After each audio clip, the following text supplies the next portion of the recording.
Virgo, hi! Welcome to Mr. Queen PH at ito ang inyong weekly reading for August 21 to 27, 2023. Bago tayo magsimula, ipopromote ko lang ang Mystic Queen Power Bracelet. So para sa mga naghahanap ng Evil Eye Bracelets, available na po ang dalawang klase ng Evil Eye Bracelet sa ating shop. So meron tayong Selenite Evil Eye at Obsidian Evil Eye Bracelet. So parehas lang merong protection and cleansing properties. Ang kaibahan nga lang is ang selenite is nagre-recharge rin siya ng mga crystals and semi-precious stones na kasama niya. So pwedeng isuot nyo to alongside with other bracelets and i-recharge din niya yon. Ayan. And marami rin tayong iba pang mga bracelets dito for protection and also for healing, attraction ng money, love, and prosperity. Ayan. So, lahat po yan nasa aking online shop sa Lazada and Shopee. And meron na rin sa TikTok. So, pakicheck nyo na lang po. Lahat ng link ay nasa description. Happy shopping! Just a reminder that you have the power to create your own reality. So, gamitin lamang ang reading na to bilang isang gabay. Okay, so Virgo, let's see what is your energy for this week for Virgos. Okay, you have the Seven of Cups. Merong nalilito. Nako-confuse, na-overwhelm sa maraming options available sa inyo. Nakaka-confuse nga naman pag maraming choices. 'Di ba? Hindi mo alam kung anong pipiliin mo. Pero anong gusto nyo? Maraming choices o wala kayong choice? Actually, lagi naman tayong may ibang choice. Nasa sa atin na lang yon. So, let's see ano pa. Ano yung challenge ninyo? Ano yung challenge ng mga Virgo? You have the Chariot. Ooh, hindi kayo maka-move forward. Parang nasa stuck. Kasi nga, kayo ay pwedeng nagpo-procrastinate or alam mo yung analysis, a paralysis of the analysis. Kaka-analyze nyo ng maraming bagay. Hindi kayo nakapag-decide. Nasa stuck kayo. Pero, syempre, di ba nga, it takes time. Kaya lang minsan, kung alam mo yung paulit-ulit na lang, nagiging cycle na, then baka mahirapan kayo na mag-take another step. So, it's time for you to challenge yourself na, decide. To make that decision. Ano yung opportunity for you, Virgo? You have the Emperor, or you have the opportunity to finally be in control of your life, of your situation. 'Di ba? Halimbawa, sa restaurant, ang daming masasarap na pagkain, binigyan ka ng menu.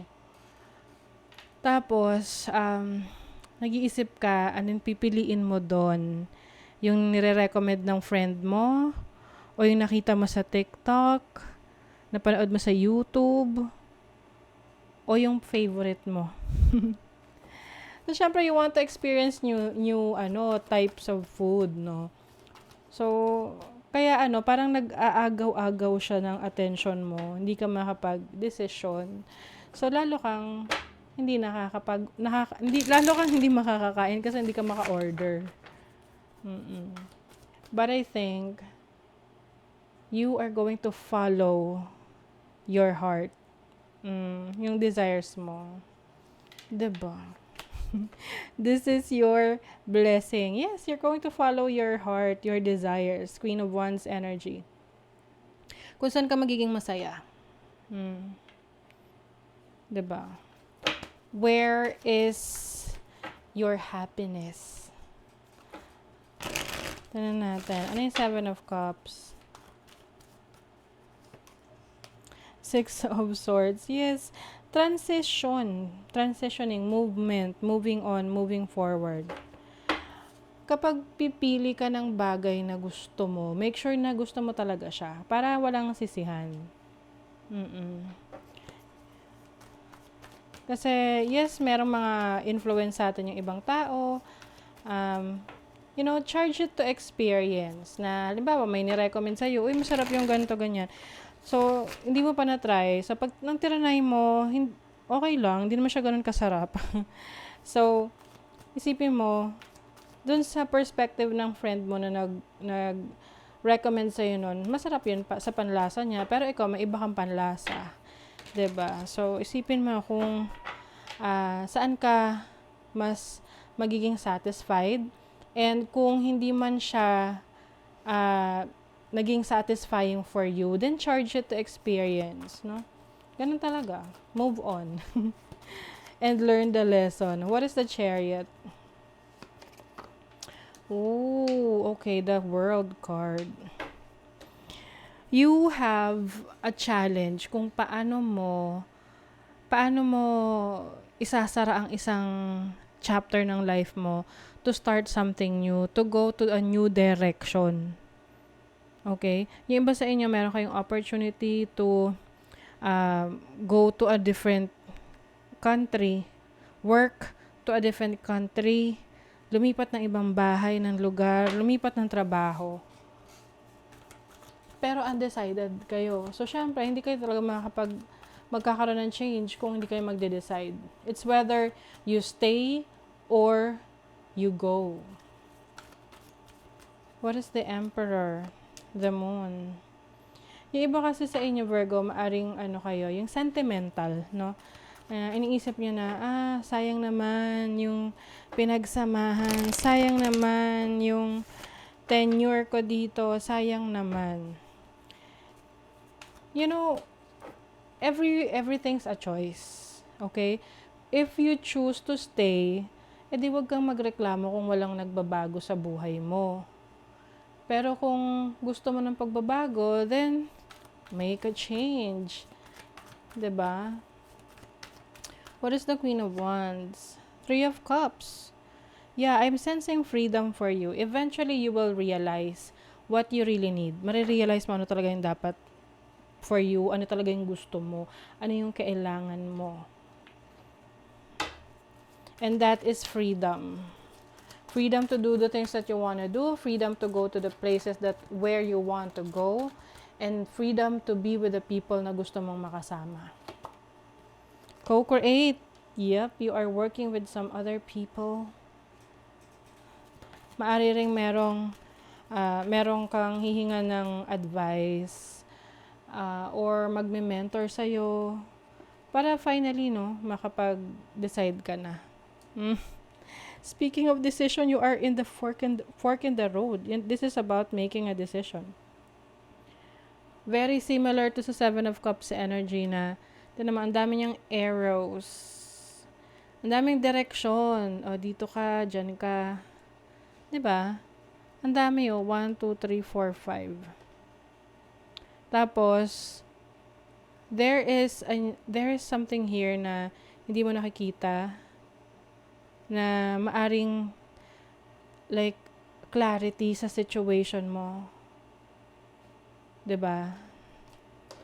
You're about to see that. Malalaman mo na 'yan anytime soon. Just be open sa mga messages na dumarating sa'yo. Like yung mga eureka moment. And your dreams. Kasi with the Moon card, I think, nagpapakita yan sa dreams mo. Or pinapakita yung scenario or merong mga clues sa panaginip mo what you should do. Wow. You have the birth. Birth. This is a new beginning. Venus in Cancer in the 4th house. You are bringing something into the world. It's like, can be a new opportunity. So, yung iba sa inyo na humihingi ng sign, ito na yun. Bago, new opportunity for you.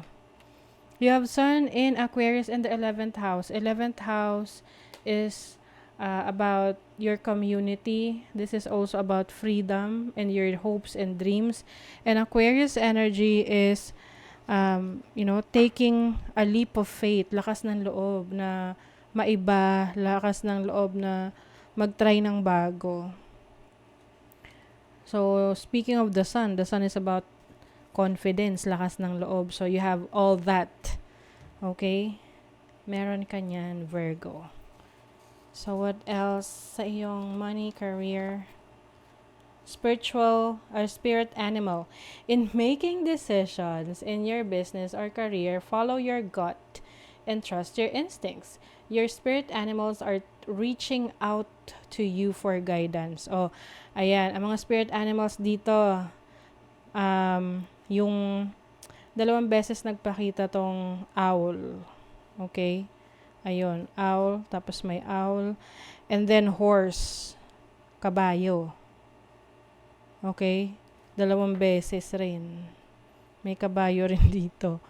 O, ayan yung spirit animal nyo. So, maaring kung madalas kayo nakakita ng kabayo o kaya ng owl, whether in real life or sa video, sa pictures, it's a sign that you need to make some changes, especially in your career. Okay? Pwede rin namang cow. Yan o, may cow. Let's see what else. But kabayo talaga. Tsaka, owl. 9 of Swords. Oh, nag-overthink kayo. Page of Swords. It's time to make that decision and be more creative. So, this is related sa inyong creativity. This is going to bring stability in your career. Whatever this is na susubukan mo. Creative talents and skills nyo to eh. Para kasi naglalaban yung regular job mo versus your creativity. Yung creative talents. So, sa relationship, may expectation. So, importante raw na alam mo kung ano yung gusto mo sa relationship. Pero alam nyo ba, ang expectation, madalas nagbibigay ng disappointments. 'Di ba? You have the Strength card. And the 10 of Swords. And the 4 of Wands. Okay, yung iba sa inyo, iiwasan nyo na mag-expect sa relationship. Kasi alam nyo na nagsiset lang kayo ng limitation sa relationship. Kasi you are setting an expectation eh. So, for you, you just want to enjoy the moment. Kung ano man yung situation mo ngayon sa relationship. Whether you are in a relationship or not. Single ka man o hindi. And treat your body like the palace it is. Yes, you are going to be taking care of yourself. This is more on accepting who you really are. Okay? And celebrating your life. So, that is your reading, Virgo. Kung nagustuhan nyo ito, naka-resonate kayo, mag-comment kayo dyan, like, share, subscribe, para lagi kayong updated sa ating mga readings. Thank you so much, Virgo. See you again.